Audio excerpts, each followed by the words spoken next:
लूट का जरिया ढूंढते हैं। बहुत लोग हैरान हो रहे हैं कि राम मंदिर में चोरी हो गई, दूसरे मंदिरों में चोरी हो गई। इसमें हैरानी की क्या बात है? आरएसएस, बीजेपी, अमित शाह जी, मोदी जी, ये सब पैसे चुराने के लिए तो बैठे हैं अपनी अपनी जगहों पे, और कोई काम नहीं है इनका।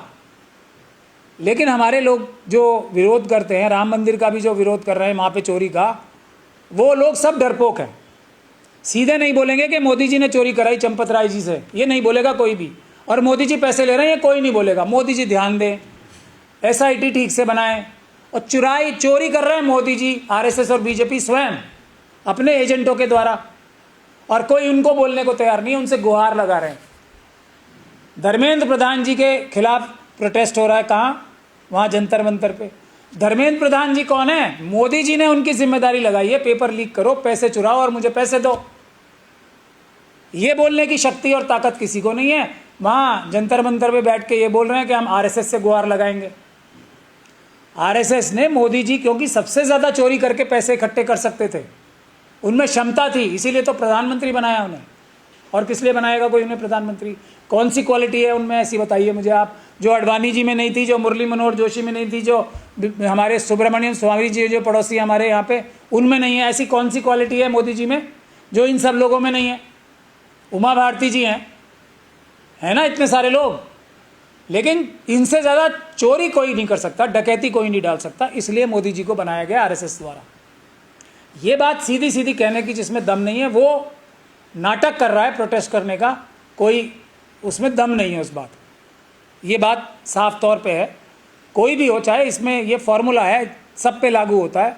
नाटक करने से कुछ नहीं होगा, असली लड़ाई लड़ने से होगा। असली लड़ाई फिर मैं आपको बता रहा हूँ, असली लड़ाई है जो हमारे पीछे है।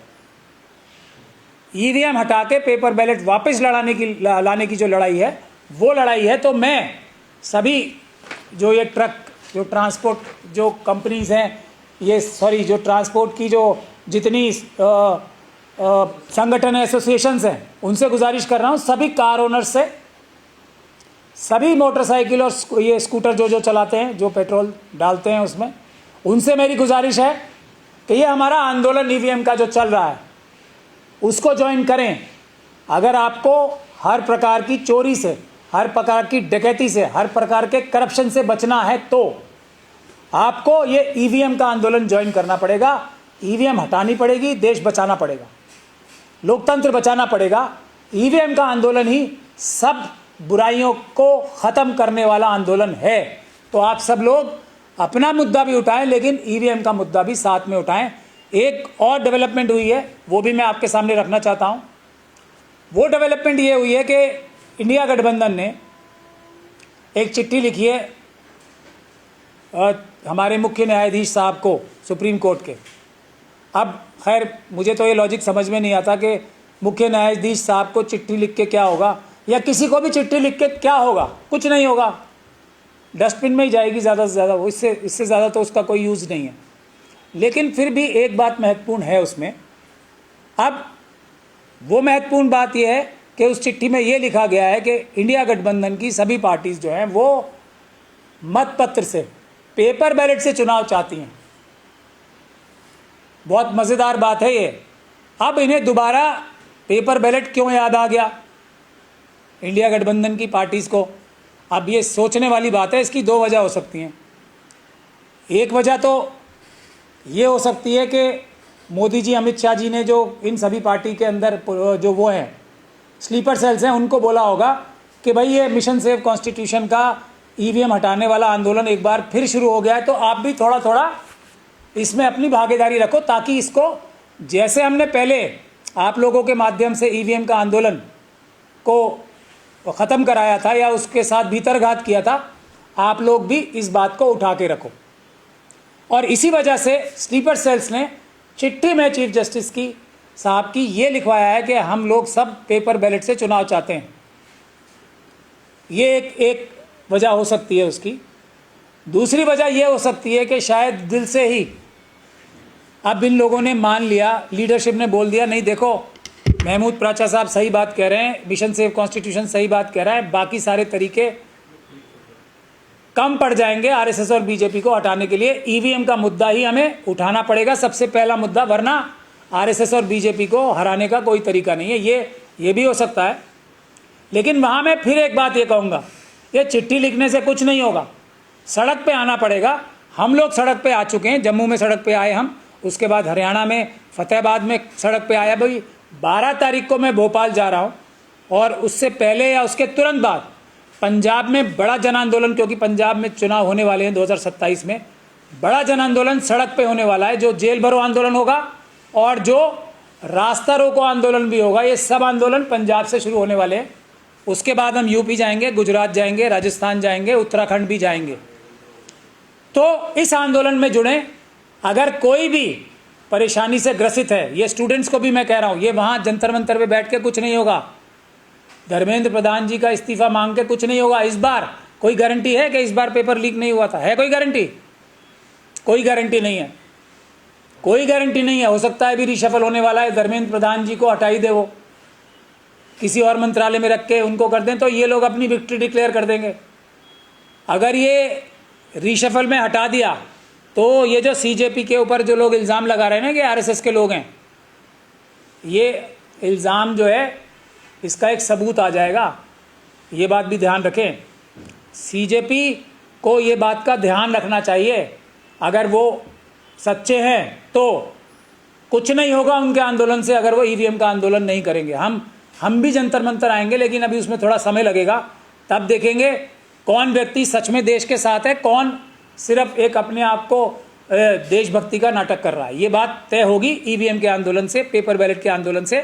और सारे आंदोलन भी ज़रूरी हैं, लेकिन इस आंदोलन के छत्र छाया में, इस आंदोलन की छतरी में और अम्ब्रेला में ही सारे आंदोलन होंगे, क्योंकि यही मोदी जी और आरएसएस और बीजेपी की सरकारों का कान पकड़ के हटाने की रास्ता सिर्फ एक ही है, और वो है बैन ईवीएम और पेपर बैलेट को वापस लाने का आंदोलन, ब्रिंग बैक बैलेट।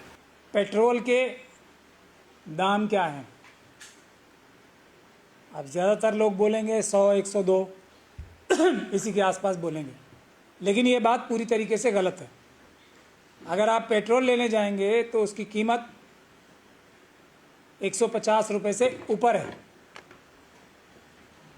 और एप्स्टीन से संबंध रखने वाले हरदीप पुरी साहब, जो हमारे देश में पेट्रोलियम मिनिस्टर हैं, वो जनता के साथ अन्याय और धोखाधड़ी करके ये बताते हैं कि पेट्रोल के भाव जो हैं, क्योंकि अभी हमने जो पुराना तेल बढ़े हुए दामों पे लिया हुआ था उसके हिसाब से ही बढ़ा के ही देंगे, पेट्रोल के दाम कम नहीं करेंगे।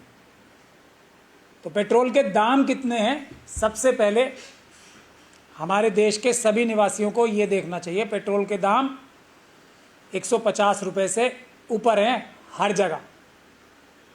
ये जो पेट्रोल पंप्स पे पेट्रोल मिल रहा है वो मिलावटी पेट्रोल है, वो फ्रॉडुलेंट पेट्रोल है, पेट्रोल नहीं है, बल्कि धोखाधड़ी और अमानत में खयानत, फ्रॉड करके देश की जनता का नुकसान करने की साजिश है बहुत बड़ी।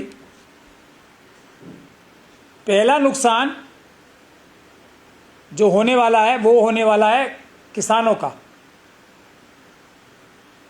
पहला नुकसान सबसे बड़ा गन्ने के किसान हैं और चावल के किसान, इनका खर्चा बढ़ता जा रहा है और गन्ना और चावल से इथेनॉल बनती जा रही है और उनको एक भी पैसा ज़्यादा नहीं मिल रहा है। ना गन्ने के दाम बढ़े हैं ना चावल के दाम बढ़े हैं। सबसे पहला नुकसान किसानों का, दूसरा नुकसान हम सब का। कैसे? जो पर्यावरण पे इसका नुकसान होना है, कितना पानी सोख लिया जाता है इसको पैदा करने की वजह से, वो एक नुकसान।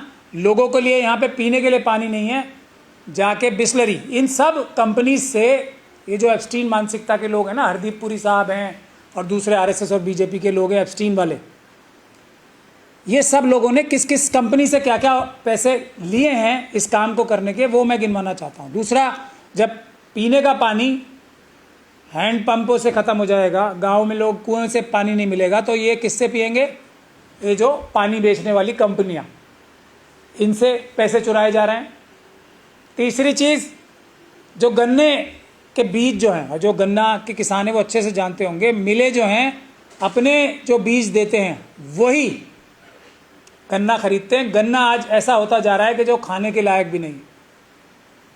तो जो हमारे लोग चीनी और गन्ना खा के अपनी सेहत थोड़ी बहुत बनाते थे, गन्ने से बहुत अच्छा एक हेल्दी फूड है गन्ना, तो वो खाने लायक भी नहीं बच रहा है गन्ना।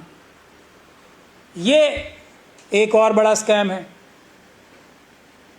इसके बाद जो स्कैम है वो ये है, जो ऑटोमोबाइल कंपनीज हैं, कार स्कूटर्स जो बनाती हैं, इथेनॉल डालोगे, जितना इथेनॉल डालोगे उतनी जल्दी ज़्यादा गाड़ी ख़राब होगी और नई गाड़ी आपको लेनी पड़ेगी। अब जब गाड़ी एक आदमी चलाने की उसको ज़रूरत है और आदत पड़ी हुई है, बगैर गाड़ी के तो रहेगा नहीं। तो जो ये गाड़ियाँ, स्कूटर, मोटरसाइकिल बनाने वाली कंपनी हैं, इनसे भी पैसे का दोहन किया जा रहा है। इनको गैर ज़रूरी या लाभ पहुंचाने के लिए ये काम हो रहा है इथेनॉल का। आखिरी बात, जो सबसे छोटी बात है, गडकरी जी और अपने परिवार वालों को और जो देश में दूसरे आरएसएस और बीजेपी के लोग हैं, जो सडनली सबके सब इथेनॉल के बनाने वाले मैन्युफैक्चरर्स बन गए हैं, उनको पैसा कमाने का एक ज़रिया दे दिया, देश का बेड़ा गर्क करके।